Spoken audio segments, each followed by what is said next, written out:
High বন্ধুরা, শুভ সকাল। কেমন আছো সবাই? আশা করছি সকলে অনেক বেশি ভালো আছো। আমরাও না বেশ ভালো আছি। তো আজকে সকালটা শুরু করছি সকাল 6:30 থেকে। তো সকালবেলা উঠে আগে আমি মুরগিদেরকে খেতে দিয়ে দিলাম, কারণ এরাও না আমার একটা ছোট্ট ছোট্ট বাচ্চা বলতে পারো। ঈশা সিমরান যেরকম সকালবেলা উঠলে আগে খাওয়ার জন্য জ্বালাতন করে, তো ওরাও সেরকম। আর এদিকে দেখো দুই বিল্লু পুরো পা ছড়িয়ে ছায়ায় বসে আছে। তো ওদেরও না অনেক বেশি কষ্ট হচ্ছে এই গরমে। তো ছায়া এসে গাছতলায় শুয়ে আছে সকালবেলা। বোঝো এতটা বেশি গরম যে বিড়ালরাও পা ছড়িয়ে বসে আছে, তাহলে মানুষের কেমন অবস্থা হচ্ছে। তো এখন এই সকালবেলা রোদ্দুরটা দেখো, মনে হচ্ছে যেন দুপুর 12টার রোদ্দুর। প্রচণ্ড ঘাম হচ্ছিল, মাথা কপাল ঘেমে ভেসে যাচ্ছিল। তো তার ফাঁকে কাজগুলো করতে হচ্ছিল। গাছের পাতা পুরো বন্ধ, নড়াচড়া একদম দুলছিল না। তো মনে হচ্ছিল যেন কি একটা আজব গরম, যেন কোন জায়গায় এসে রয়েছি যে এতটা পরিমাণে গরম লাগছে। অন্য সময় তো পুকুর ধারে একটু হাওয়া লাগে, আজ সেটাও বন্ধ ছিল। তো অনেক তাড়াহুড়ো করে বাসনগুলো মাজছিলাম যে কখন মেজে আগে ঘরে যাব। তো তার ফাঁকে মনে পড়লো বাসনপত্র না হয় মেজেই নিলাম তাড়াহুড়ো করে, কিন্তু উঠোনটা তো আমি আর ছায়ায় গিয়ে ঝাড়ু দিতে পারবো না। উঠোনটা আমার সেই রোদ্রেই ঝাড়ু দিতে হবে। তো যা হোক, কষ্ট পেয়ে লাভ নেই, ভেবে লাভ নেই, কাজ তো আমাকেই করতে হবে। যত ভাববো তত ভয় লাগবে। আর এই সকালবেলা আমি যেভাবে টানা রোদ্রের মধ্যে উঠোন ঝাড়ু দিই, তোমাদের সঙ্গে সেটাই শেয়ার করতে চলেছি। আর আমরা গ্রামের বউরা যেভাবে সংসারটাকে গুছিয়ে করি, সেটাই তোমাদের সঙ্গে শেয়ার করতে চলেছি। প্লিজ পুরো ভিডিওটি জুড়ে পাশে থেকো, আশা করছি সকলের অনেক বেশি ভালো লাগবে।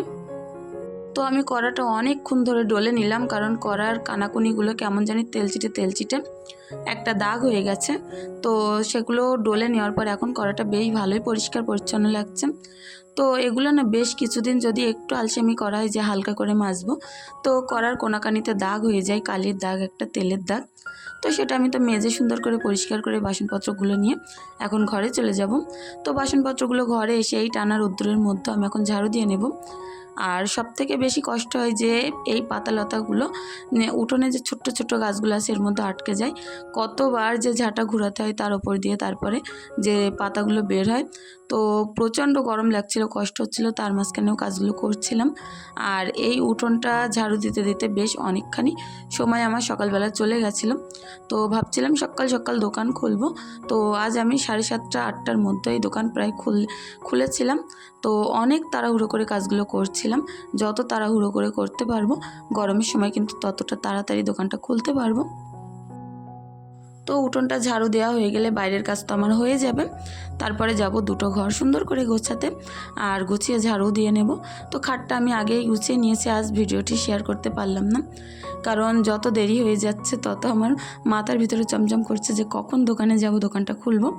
তো সকালবেলা যদি এরকম একটা মাথার উপরে চাপ থাকে, বড় চিন্তা থাকে, তাহলে কিন্তু ঘরের কাজগুলো একটু গাফিলতি করেই করতে হয়। অনেকটা তাড়াহুড়ো করে নিয়েছিলাম। তো দেখো ঘরটা প্রত্যেক দিন এতবার করে ঝাড়ু দেয়, তারপরে কাগজের কুটি, বিস্কুটের ঠোঙা, আরও বিভিন্ন রকম কাগজপত্র পুরো ভর্তি হয়ে যায়। আর এগুলো করে কারা যেন, সিমরান আর ঈশা দুজন মিলে সন্ধ্যাবেলা অনেক বেশি খেলা করে, রাত্রেবেলা শোয়ার আগে আরেকবার খেলা করে। তো তখন ওরা কাগজ কুটি করে ভর্তি করে ফেলে। তো 2-1 দিন তো রাত্রে শোয়ার আগে ঝাড়ু দিয়ে ফেলি, আর 2-1 দিন ঝাড়ু দেওয়া হয় না। তখনই কিন্তু ঘরের অবস্থা এমন হয় সকালে। তো দেখো তারপরে বিছনাটা আমি এই ঘরটাও একটু টান করে নেব।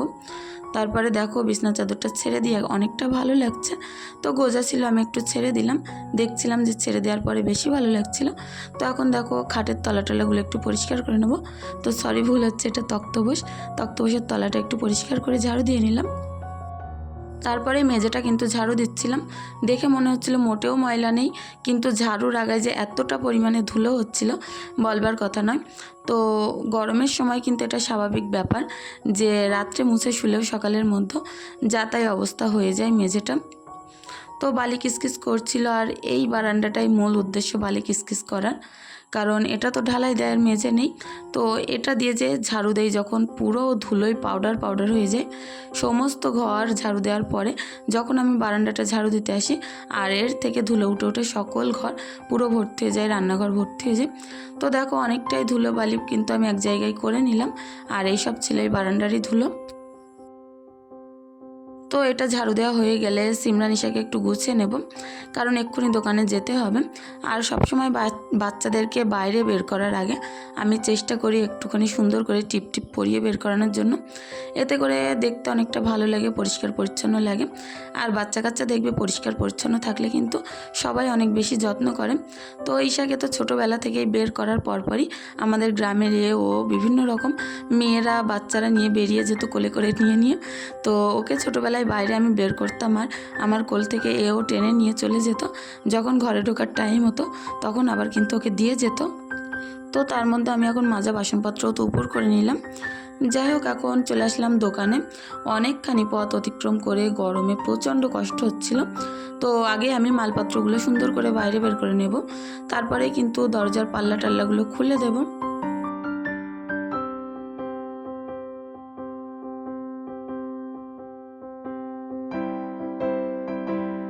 তো দরজার পাল্লাগুলো খোলা হয়ে গেলে সিমরানকে পড়াতে বসাবো। আমি দোকানদারি করবো আর তার ফাঁকে যদি সময় পাই এখন চা করবো, আর যদি সময় না পাই সেই 11টার দিকে গিয়ে চা করতে হবে। এই 8টা থেকে 11টা 12টা পর্যন্ত কিন্তু বেশ অনেকখানি ধকলের মধ্যে আমার যায়। তার মধ্যে সিমরানের পড়াতে হয়, ঈশাকে দেখতে হয়। তো যাই হোক, এভাবে আমি এখন দোকানদারি করে নিয়ে সত্যি আমি 10:30টার দিকে এখন আসলাম চা করতে। অনেকখানি দোকানে ভিড় ছিল, সেগুলো সামলে নিলাম। সকালটা না প্রচণ্ড কষ্ট হয়, খিদেও পেয়ে যায়, কিন্তু করার কিছু থাকে না। কি করব বলো, এক হাতে কাজ করতে গেলে তো এমনভাবেই করতে হয়। তো এখন আমি এই দোকানের পিছনে গ্যাসটার ভিতরে চা বসিয়ে দিলাম, আর ওদিকে আমার মা ঈশাকে রেখে দিয়েছিল, আর সিমরান পাশে বসে পড়ছিল। তো যাই হোক, চাটা করে আমরা সবাই একসঙ্গে খেয়ে নিয়ে এখন একটুখানি আলু চচ্চড়ি করব। আর এখন বাজে কিন্তু 12টা। তো এখন আলু চচ্চড়ি করে খেতে খেতে সেই 1টা বেজে যাবে। দোকানটা বন্ধ করে যেহেতু 2টোর দিকে বাড়িতে যাব, দুপুরে রান্না করতে বেশ লেট হয়ে যাবে। তো ভাবলাম আগে যাও কিছু করে নিয়ে সকালের খাওয়াটা অন্তত খেয়ে নিই, দুপুরের খাওয়াটা দেরি হলে অসুবিধা হবে না। তো আলুটা চচ্চড়ি করে নিলাম, তার মধ্যে দোকানটা এখন বন্ধ করে দেওয়ার প্রায় টাইম হয়ে আসছিল। তো দোকানে একের পর এক তো খরিদ্দার আসছিল, দোকানটা দেখছিলাম, রান্নাটা করছিলাম। তো এখন বন্ধ করে দিয়ে বাড়িতে আসলাম, আর এখন বাজে কারেক্ট 2:15। তো এখন আমি আসলাম দুপুরের রান্নাটা করতে। তো ভাতটা তো আমি সকালে করে নিয়েছি, সেটা করা আছে। এখন এত তাড়াহুড়োর মধ্যে এত বেলা হয়ে গেছে যে অন্য সবজি বাছতে গেলেও দেরি হয়ে যাবে, আর অন্য কিছু করতে গেলেও একটা সময়ের ব্যাপার আছে। তার মধ্যে ঈশাকে স্নান করাতে হবে, ঘুম পাড়াতে হবে। তো সিমরান আর ঈশাকে যেমন তেমন করে মাছটা ঝোল করে খাইয়ে দিয়েই কিন্তু ঘুম পাড়িয়ে দেব, কারণ এখন যদি ঘুম পাড়িয়ে দেই সিমরানের আবার 6টার সময় তুলে নিয়ে পড়া আছে, ওকে আবার পড়তেও নিয়ে যেতে হবে। বেশি রান্নার ধকল রাখলে সিমরানের কিন্তু টাইমে খেতে দিতে পারবো না। এমনিতেও তো অন টাইম হয়ে গেছে, আরও অন টাইম হয়ে যাবে, আর ও কিন্তু ঘুমানোর সময় পাবে না। 6টার দিকে ওর যেহেতু পড়া আছে, তো জাইমাই করে 1 পিস যে মাছ ছিল, কাল যে বড় বাটা মাছ ধরেছিল, সেটা সুন্দর করে আমি ভাজা করে নিলাম। তো দোকান থেকে এসে কিন্তু মাছটা আমি বেছে কুটে ধুয়েও নিয়েছিলাম, নিয়ে উনুন পাড়ে সকল কিছু গুছিয়ে নিয়ে চলে এসেছিলাম। তো এখন দেখো সুন্দর করে মাছটা আমি কষিয়ে ঝোল করে নেব। যেমনই পেঁয়াজ আদা রসুন নর্মালি দিই তেমনভাবে নর্মাল ঝোল করব। শুধু একটুখানি জিরের গুঁড়ো, ধনিয়া গুঁড়ো, গরম মশলার গুঁড়ো লাস্টে অ্যাড করে দিলেই হয়ে যাবে। তো আমি তো পেঁয়াজ আদা রসুনটা লাল লাল করে ভাজা করে নিয়ে একটুখানি কষানো পানি দিলাম। এর মধ্যে লঙ্কার গুঁড়ো, নুন, হলুদ দিয়ে ভালো করে কষিয়ে নিচ্ছি। নেওয়ার পরে কিন্তু ভেজে রাখা মাছগুলো একে একে তুলে দেব।